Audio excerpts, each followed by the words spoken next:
in his seizures. I mean, my son had basically 30 seizures a day. Really? A day? I'm not kidding. It was very exaggerated, but it was. And doctors did not know what to do. They said, okay, let's give him more of this medication. Hello, everyone. Welcome to the Infinite Abilities Podcast. I am your host, Nick Yerhart, and we are here to encourage each other to find our own unique abilities. Let's go. All right, everyone. So on today's episode, it's very special because I have my good friend, Giulina, and then her son, Rodrigo. And Julina is just amazing. We met at an event a while back, and we just clicked right away, and we had a lot to talk about. So I'm super excited for this episode, and she does some amazing things and also makes some amazing food. So I'm excited to talk about that too.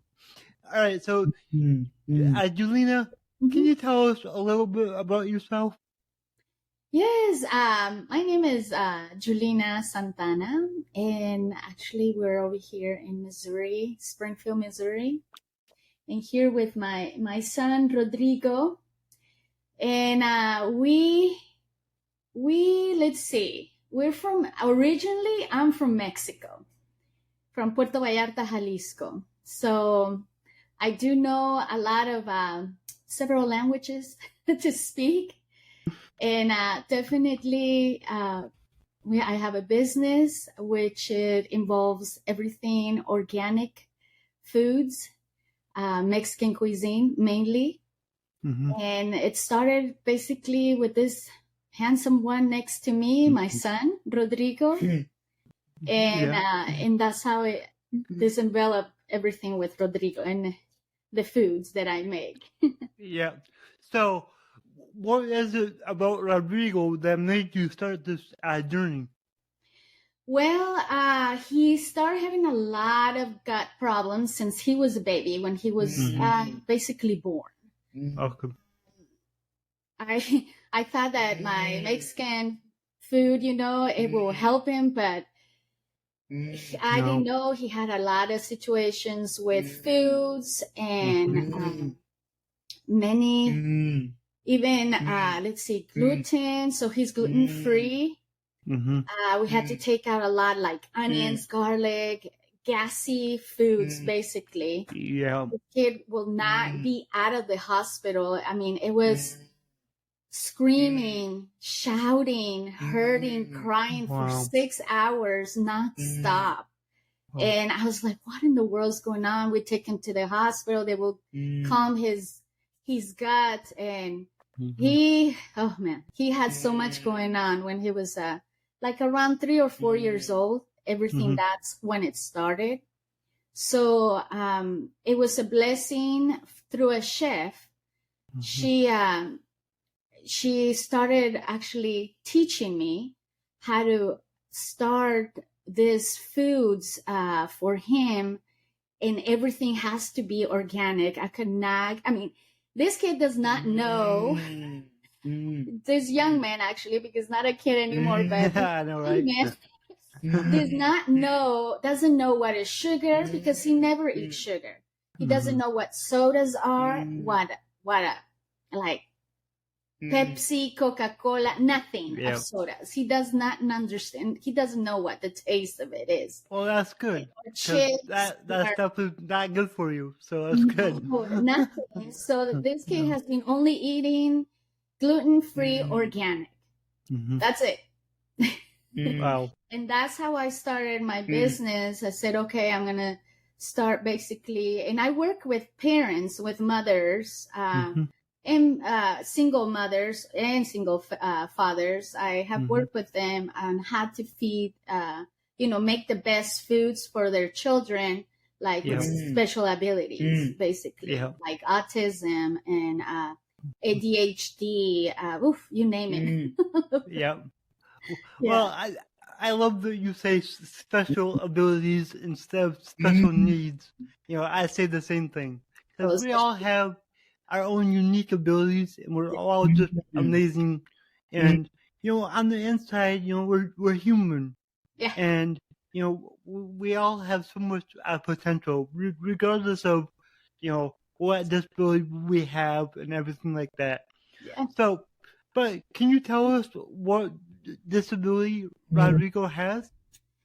Okay, he is autistic and in the lower spectrum. Yeah. He has cerebral palsy. Just like me? Yeah. Yes, and it was cerebral palsy. He has a lot of autism and developmentally delayed too. So Okay. in the mind of a 5-year-old, in the body of a 17-year-old. He'll soon will be 17. He'll be 17 on October 10th. Yep. Yeah. I knew his birthday was coming up because mine's October 9th. And I remember we were talking, and I remember that. Ooh. Yeah. Yeah. I was like, what? So, yeah. Okay, too. No. Yeah. So that's amazing. Yeah. And, for you as a parent, when he first got diagnosed, what were you thinking at that time? Well, there was nothing about thinking. It was more as feeling. Yeah. I was feeling when Rodrigo was born. He was born, let's see, 2.5 pounds. I was 26 weeks and being pregnant. So when he was born, he was perfectly fine born, but at 72 hours, he had an aneurysm, and this is what all happened. So he has a 3 and a 4 bleedings that he had in his brain. So since then, all of this happened. Yeah. I left it on the hands of God, basically. I said, okay, I really want this child. I mean, to me, he was desirable to have. I wanted to have a beautiful kid, but I was not planning to have a child like him. Yeah, well, nobody does. What you are able to hold on to, like to bear to. And basically, I even said, you know what, mijito?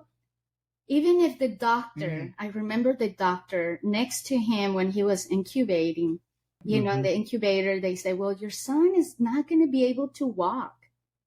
He may not even be alive after 2 years old. Wow. And I said, really? I heard him chuckle just now. He's like, yeah, look at me now, guys. Oh, you should have seen him when he was 5 years old. We had a NICU reunion here in Springfield at Mercy. Yep. Oh my gosh. He remembers the voice of this doctor. And back then, when he was 5, 6 years old, he was already starting to walk. Yeah. And we went to horse therapy, and that's what helped him, is to walk. Yeah. So when we were there, I mean, my ex-husband, his father, he just like grabs his father, grabs me, and we're like, what is going on with you, Rodrigo? Take this off of me. I'm going to stand. I mean, he will not speak, but she's more like, get me off from this stroller because I am going to walk. I'm like, walk? Okay, mijito, okay, let's take this off. So mom is here taking everything off. And I told Andres, come on, get him up. Let's go. So we got him standing, and him by himself, he walked, and I was behind him. Yeah, he remembers. He gets to him and hugs his legs and looks up and says, yeah. like looking at him like that. He remembers. And I went, oh my gosh. Oh my gosh. Yeah. Rodrigo, you are amazing, man. Keep it going. Yeah. That's awesome. Oh, he was incredible. And the doctor said, oh my gosh, Rodrigo. And I'm like, yeah, and you say he's not going to walk and he's 5 years old? Yeah. Well, Rodrigo, I got to tell you, I started walking at 5 years old also. So we have that in common too. Yeah, it's true. That's awesome. That's awesome. Oh yeah, so many stories with him to share, but that's one of the things when Rodrigo was born as that. Yeah, I mean, it was at first I was not even shocked or anything. I was more like, okay, I'm here, and whatever it is needed, I am here because I was just gonna say, you know, you're like, I'm here. All right, what do I have to do for my son? Let's just make it happen. Yeah, and that's incredible. I love that. And yeah, and you do. I don't know. I feel like this warrior is inside of me, just going, "Let's do this, no matter what." Yeah, that's awesome. Just like that, and I'm still like that. Don't worry. Oh, I know. Yeah. You're just an incredible person, and I love you from the bottom of my heart. I love you too, Miko. I love every time we get to talk, and I can't wait for the next time we get to see each other in person again. Oh, I can't wait. Yeah. And, another thing that, me and Rodrigo kind of have in common is, everything happened to him at birth. And when I was born, I was born without a heartbeat. I wasn't breathing. I was just, I came out purple and blue, and that's what caused my cerebral palsy also. Lack of oxygen. Yep, exactly. But I didn't get diagnosed until I was like 1 year old, because, I was a baby and, everything else was good. They did say that I had a couple seizures, and I don't know like how early on, but I do know I had seizures. Haven't had any since. I thank the Lord. So, but yeah, like, and my mother, she was a young mother, only 17 years old, and it was, it's like, she would tell me, she's like, Nick, like, I didn't know any better. So, like, for me, when you got diagnosed, I was just like, okay, so what? She didn't, like, look at me any different. It was just like, she was my mom, I was her son, and we were just going to tackle any challenge, the two of us. And that's what we did, So, yeah. I was this close to get into, like, LPN or a nurse.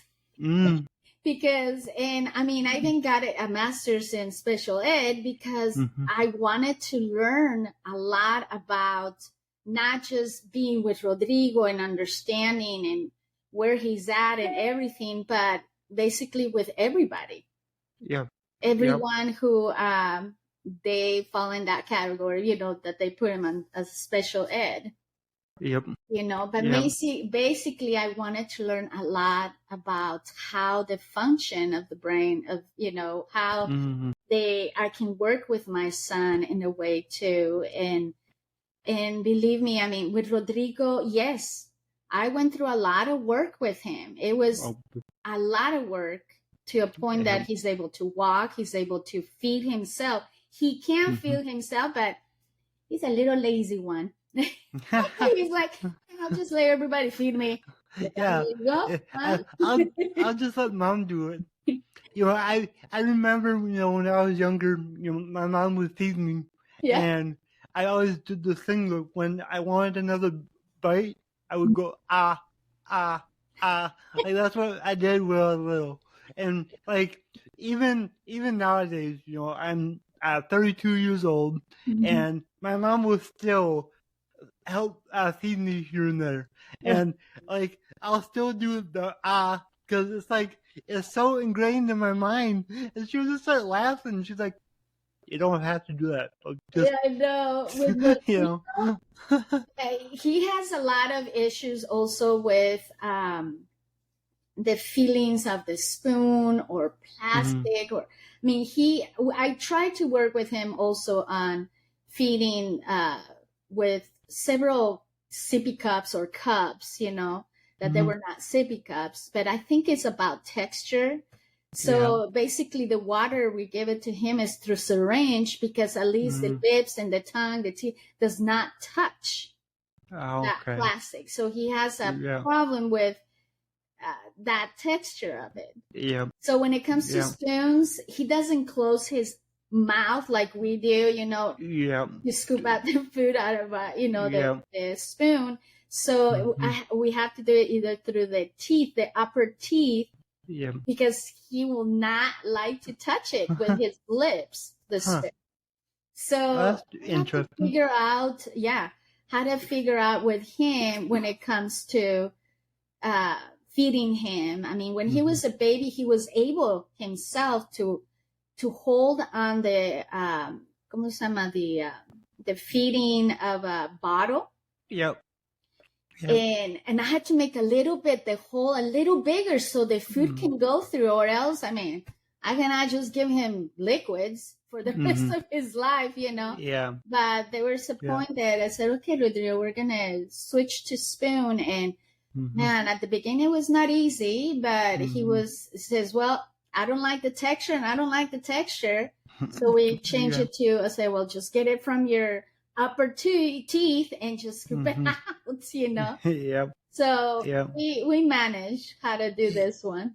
Yeah, and I think that's really important for parents to hear, is like, sometimes don't force things on your children. No.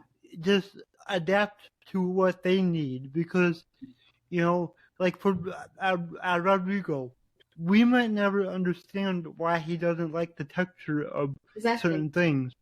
And that's okay. We don't need to. But what we can do is adapt and make it suitable for him. Yes. And I think that's just amazing that you do that.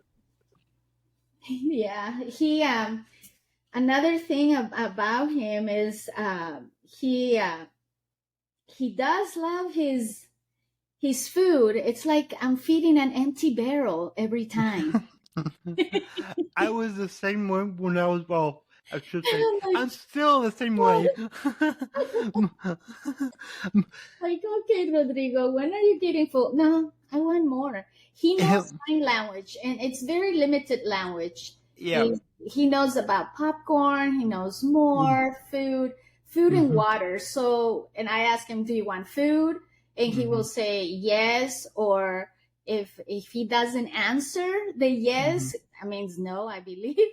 And, and basically he knows. I taught him to do like poop or pee too, and he was able to do that. Now he doesn't do that anymore. When he was young, like around 10 years old, he would know how to say más for more, and so he will say moose like that, or he would say moo like that. That was his tone of voice of talking. He's very deep actually when he talks. But that's how it is with him, huh? Handsome one. He's thinking. Yep. But basically, it was at the beginning. It is a lot of work. A lot of work. Yeah. It's dedication for the past 13 years. I say 13 years because when he turned 13, 14, he went and lived with his father. Okay. So that ranged from he was a baby to when Rodrigo was 13. It was me and him, and that was my own dedication. Forget about social life, Nick. I didn't have social life. His father and I, we got divorced when Rodrigo was about 6 years old, I believe, 6 or 7. So basically, I was a single mother. It was a blessing. We did have more health that they have here in Missouri for all his needs and therapies and wheelchair, everything. It has been a blessing for that. Yeah. But that's one of the things with my business that I have right now, organic Mexican cuisine is that 10% of that food that people buy, it goes for single mothers with special ability children that do not have any kind of insurance because they have not been diagnosed, or you have to wait to a certain age to get diagnosed. You're like, oh my gosh. A lot of things have changed since then, and the laws of everything. Yeah, well, that's amazing that you do that, because you're helping so many mothers, and it's just amazing because you know what it's like, and you know the struggle. So now you're able to give back and help other mothers, so their struggle can be just a little bit easier. It is. I mean, it is a little bit more easier. I'm working with one parent right now. She has a child with special abilities too, and she has to wait for a certain age in order for him to be diagnosed of what he has, you know. So right now, I saw the kid on this wheelchair that basically he can fall off that wheelchair. Oh, really? And I'm like, okay, you know what? I have a wheelchair that Rodrigo used, and he's overgrown it. Yeah. I'm getting it fixed right now, and soon I'll have it for you. And she's like, oh, God, thank you. She told me the story about it, and I say, yeah, I mean, the parts, it's coming out of that 10% that I was telling you about. We're getting the parts, and that's what I've been doing. That's awesome. Well, I just want to thank you, because that's really helpful, and it means a lot. It really does. It does. Awesome. So let's talk more about your business, because I know you love what you do. So can you tell us a little bit about the foods that you make? Sure. All the recipes that I got from my mother, and what I got from the family too, basically I convert them into organically. Awesome. They use a lot of GMO. They use a lot of that kind of stuff. My mom was not like that. My mom was more in the natural. I grew up as a vegan and vegetarian. Okay. And it was a different setting of a life that I have. And basically the foods that I prepare, it comes from, I mean, I make organic tamales. And basically you can look for me on Simply Giulina with a Giulina on Instagram, on Facebook. And I show there all the foods that I make. It shows the tamales that I make. It shows the soups that I make when it comes to winter time or start getting cold. All the tres leches, chocoflan, all the cakes, but as a gluten-free. And instead of using sugars, I use honey. Okay. And cool. Instead of using gluten, I use gluten-free, like no gluten whatsoever. Yep. The masa and the tamales. Now I have from vegan, vegetarian, and non-vegetarian or vegan. Okay. So when I do cater, so when I cater parties, I do set and say, well, this is the foods that I make. I mean, we can go through vegan or we can go through non-vegan. So it's a very broad variety of Mexican cuisine that I basically prepare. And Rodrigo, my gosh, he eats it all. That's awesome. I remember in Colorado, oh my God, we lived in Colorado. And this is another thing. We moved to Colorado like about 4 years ago. Okay. And the reason I moved there, my son, he used to basically hit his head on any object. Really? It was in front of him. Really? He will bite himself to the point to bleeding that I had to put a cover, a very thick foam cover, so he will not bleed, you know. But the teeth were still there. Yeah. And I said, well, at least he's not bleeding, you know. Yeah. And we moved to Colorado, and I sold my house. I sold everything that I had and said, okay, we have to go to Colorado, mijito, because they said that they have CBD. They have doctors that they can manage with CBD. I need something, but now for you. And I feel like this is going to be, well, I felt it in my heart. So we moved to Pagosa Springs, Colorado. And that's where I actually started to do the foods too. I learned a lot there of how to do organic foods there. And that's why I bring it back here, you know, and be at the farmer's market and everything. And the CBD that was given to him, until today, we still have with CBD, has not like beaten up. I mean, beaten to a point that his head will be pounding on every hard surface he can find. Or he will be biting himself, both of the arms, and or hitting people too. He will hit people like crazy or pinch them or, oh my God, he does that a little bit, but not as bad as it was. Yeah, well, that's good. So that helped a lot. So him using CBD definitely helped him? A lot. Awesome. A lot. That's good. Even his seizures. My son had basically 30 seizures a day. Really? A day? I'm not kidding. It was very exaggerated, but it was. And doctors did not know what to do. They said, okay, let's give him more of this medication. They increased medication. So it was really upsetting. And I said, okay, maybe CBD. We have to go to Colorado. It was a time that it was, instead of 30 a day, it was basically a week. And it started going down, you know, that instead of having 30 a week, we started having like 10 a week. You know, it just started to really go down. That's amazing. It was a big help. Yeah. A big help. And, how many a week does he have now? Now, Nathan, how many do you think he usually? 3 a day?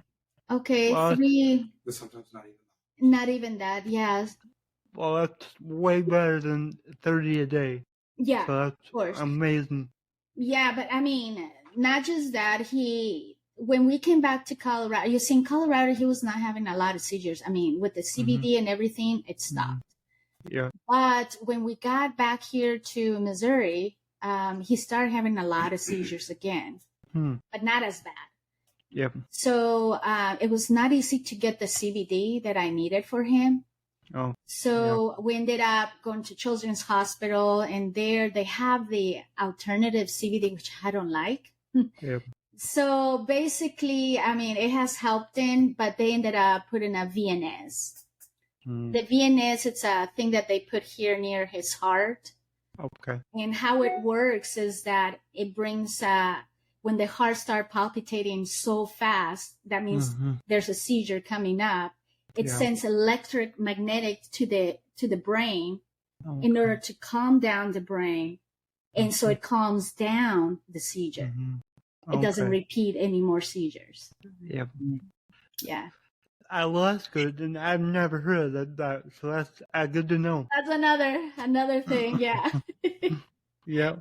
Yeah. So, yeah, that's amazing, and, you know, you're just incredible, and Rodrigo, you're cool. I've heard so many stories about you, so keep it up. Yeah. And so I gotta ask, as you know, my slogan is "Your abilities are infinite." What does that mean to you? Ooh, to me, it means, and it's a never ending. The abilities that you have, they're always there. And still, when people do not know their own abilities, even though they're there, it will come out as it when the time is for your own abilities. It is a very broad subject, you know, to talk like abilities, because it can be anything. Oh yeah. It can be anything in possibilities. and that's what I love about it. It's there's so many possibilities. So, my slogan means something different to everyone I talk to, and I think that's very powerful. So yeah, it is very powerful when you find your own abilities. Oh my gosh, it's non-stopping. It's like the feeling of doing it and going, no matter what, of what people say, of what they want you to change or be as, Yeah. Awesome. Thank you for sharing it. Oh, and no. how can people reach out to you and find you and look at what you do? Sure. I'm in Instagram as simply Giulina, Giulina. Also, I'm in Facebook as simply Giulina also. Soon I'll have a website. It comes from Barn to Home. And I'm working at it where people can order the food through there and I can ship them. Oh, well, I can't wait for that. That's going to be awesome. It will be done hopefully by mid-September. Awesome. Well, that's exciting. Here. So that's 2024. Awesome. But I'm hoping by then I'll send it to you, actually. Awesome. Good. Thank you. And then, do you have any last words of wisdom you would like to share? To the people out there, I know it's not easy. It is a challenge. But each of us have their own abilities. And always have this love. Love in your heart. Love in your mind, and love in your actions, no matter what. I love that. Thank you so much. Rodrigo, he is such a loving man. Yep. When winter comes, he will send kisses to everybody. That's at the amazing. store, and he goes, mwah, mwah. That's amazing. Rodrigo. You want to say anything, Papa? No? Okay. No. All right, this has been really great, Giulina. So thank you so much. And Rodrigo, keep it up. You're doing awesome. He's smiling. He's just like spoiled. I can see him. All right. Thank you, guys. We love you, and thank you so much for what you do and the work that you are doing. If you enjoyed this show, please go ahead and share it on your Instagram story and tag me in it, the Nick Yerhart. Also, go ahead and share it anywhere else that you see fit, because the only way that I can grow this is by you guys sharing it. I don't sell anything on here. I don't have any sponsors, so let's just get it out there by word of mouth and help more people. Alright, everyone, remember, your abilities are infinite.